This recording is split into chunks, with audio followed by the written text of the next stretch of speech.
سورہ کہف سورت نمبر 18۔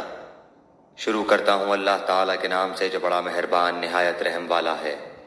تمام تعریفیں اسی اللہ کے لیے سزاوار ہیں جس نے اپنے بندے پر یہ قرآن اتارا اور اس میں کوئی کسر باقی نہ چھوڑی، بلکہ ہر طرح سے ٹھیک ٹھاک رکھا تاکہ اپنے پاس کی سخت سزا سے ہوشیار کر دے اور ایمان لانے اور نیک عمل کرنے والوں کو خوشخبریاں سنا دے کہ ان کے لیے بہترین بدلہ ہے جس میں وہ ہمیشہ ہمیشہ رہیں گے، اور ان لوگوں کو بھی ڈرا دے جو کہتے ہیں کہ اللہ تعالیٰ اولاد رکھتا ہے۔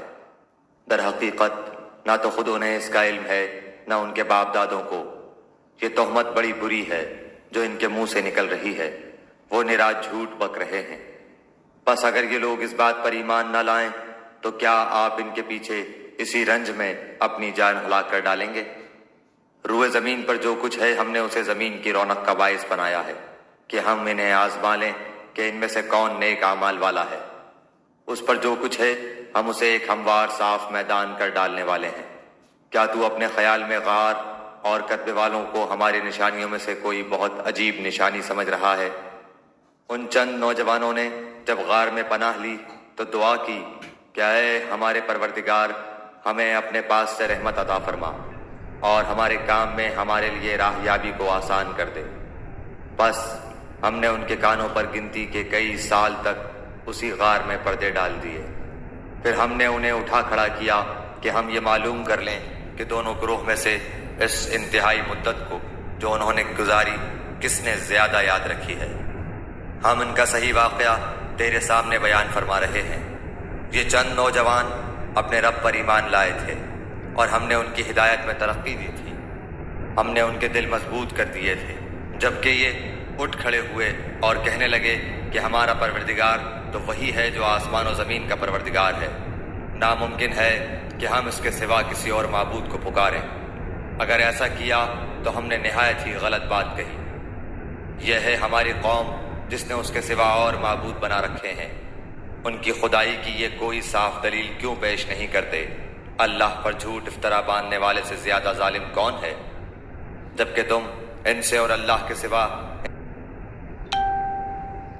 کے اور معبودوں سے کنارہ کش ہو گئے تو اب تم کسی غار میں جا بیٹھو۔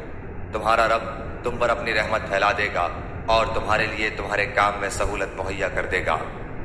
آپ دیکھیں گے کہ آفتاب بوقت طلوع ان کے غار سے دائیں جانب کو جھک جاتا ہے اور بوقت غروب ان کے بائیں جانب کترا جاتا ہے، اور وہ اس غار کی کشادہ جگہ میں ہے۔ یہ اللہ کی نشانیوں میں سے ہے۔ اللہ تعالیٰ جس کی رہبری فرمائے وہ راہ راست پر ہے، اور جسے وہ گمراہ کر دے ناممکن ہے کہ آپ اس کا کوئی کارساز اور رہنما پا سکیں۔ آپ خیال کرتے کہ وہ بیدار ہیں، حالانکہ وہ سوئے ہوئے تھے۔ خود ہم ہی انہیں دائیں بائیں کروٹیں دلایا کرتے تھے۔ ان کا کتا بھی چوکھٹ پر اپنے ہاتھ پھیلائے ہوئے تھا۔ اگر آپ جھانک کر انہیں دیکھنا چاہتے تو ضرور الٹے پاؤں بھاگ کھڑے ہوتے اور ان کے روب سے آپ پر دہشت چھا جاتی۔ اسی طرح ہم نے انہیں جگا کر اٹھا دیا کہ آپس میں پوچھ گچھ کر لیں۔ ایک کہنے والے نے کہا کہ کیوں بھائی تم کتنی دیر ٹھہرے رہے؟ انہوں نے جواب دیا کہ 1 دن یا 1 دن سے بھی کم۔ کہنے لگے کہ تمہارے ٹھہرے رہنے کا بخوبی علم اللہ تعالیٰ ہی کو ہے۔ اب تو تم اپنے میں سے کسی کو اپنی یہ چاندی دے کر شہر بھیجو، وہ خوب دیکھ بھال لے کہ شہر کا کون سا کھانا پاکیزہ تر ہے، پھر اسی میں سے تمہارے کھانے کے لیے لے آئے، اور وہ بہت احتیاط اور نرمی برتے اور کسی کو تمہاری خبر نہ ہونے دے۔ اگر یہ کافر تم پر غلبہ پالیں تو تمہیں سنسار کر دیں گے یا تمہیں پھر اپنے دین میں لوٹا لیں گے، اور پھر تم کبھی بھی کامیاب نہ ہو سکو گے۔ ہم نے اس طرح لوگوں کو ان کے حال سے آگاہ کر دیا کہ وہ جان لیں کہ اللہ کا وعدہ بالکل سچا ہے اور قیامت میں کوئی شک و شبہ نہیں۔ جبکہ وہ اپنے امر میں آپس میں اختلاف کر رہے تھے، کہنے لگے ان کے غار پر ایک عمارت بنا لو، ان کا رب ہی ان کے حال کا زیادہ عالم ہے۔ جن لوگوں نے ان کے بارے میں غلبہ پایا وہ کہنے لگے کہ ہم تو ان کے آس پاس مسجد بنا لیں گے۔ کچھ لوگ تو کہیں گے کہ اصحاب کہف 3 تھے اور چوتھا ان کا کتا تھا، کچھ کہیں گے کہ 5 تھے اور چھٹا ان کا کتا تھا۔ غیب کی باتوں میں اٹکل کے تیر تکے چلاتے ہیں۔ کچھ کہیں گے کہ وہ 7 ہیں، 8واں ان کا کتا ہے۔ آپ کہہ دیجئے کہ میرا پروردگار ان کی تعداد کو بخوبی جاننے والا ہے۔ انہیں بہت ہی کم لوگ جانتے ہیں، بس آپ ان کے مقدمے میں صرف سرسری گفتگو ہی کریں اور ان میں سے کسی سے ان کے بارے میں پوچھ گچھ بھی نہ کریں۔ اور ہرگز ہرگز کسی کام پر یوں نہ کہنا کہ میں اسے کل کروں گا، مگر ساتھ ہی انشاءاللہ کہہ لینا، اور جب بھی بھولے اپنے پروردگار کی یاد کر لیا کرنا، اور کہتے رہنا کہ مجھے پوری امید ہے کہ میرا رب مجھے اس سے بھی زیادہ ہدایت کے قریب کی بات کی رہبری کرے۔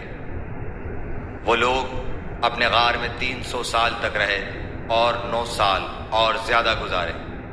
آپ کہہ دیں اللہ ہی کو ان کے ٹھہرے رہنے کی مدت کا بخوبی علم ہے۔ آسمانوں اور زمینوں کا غیب صرف اسی کو حاصل ہے، وہ کیا ہی اچھا دیکھنے سننے والا ہے۔ سوائے اللہ کے ان کا کوئی مددگار نہیں۔ اللہ تعالیٰ اپنے حکم میں کسی کو شریک نہیں کرتا۔ تیری جانب جو تیرے رب کی کتاب وحی کی گئی ہے اسے پڑھتا رہ، اس کی باتوں کو کوئی بدلنے والا نہیں، تو اس کے سوا ہرگز ہرگز کوئی پناہ کی جگہ نہ پائے گا۔ اور اپنے آپ کو انہی کے ساتھ رکھا کر جو اپنے پروردگار کو صبح و شام پکارتے ہیں اور اسی کے چہرے کے ارادے رکھتے ہیں، رضامندی چاہتے ہیں۔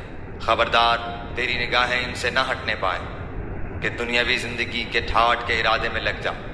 دیکھ اس کا کہنا نہ ماننا جس کے دل کو ہم نے اپنے ذکر سے غافل کر دیا ہے، اور جو اپنی خواہش کے پیچھے پڑا ہوا ہے، اور جس کا کام حد سے گزر چکا ہے۔